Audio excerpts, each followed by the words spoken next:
my gosh! Congratulations, Princess. Ibig sabihin, Anton at Ashley, isa sa inyo ang magpapatuloy pa ng kanyang Pinoy Big Brother journey.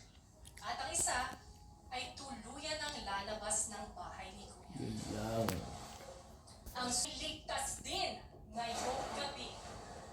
Congratulations. You are safe tonight.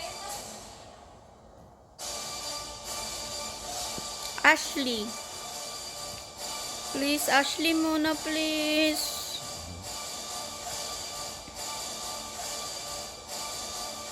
Ashley. Thank you, Lord. Sorry, kawawa naman si Anton.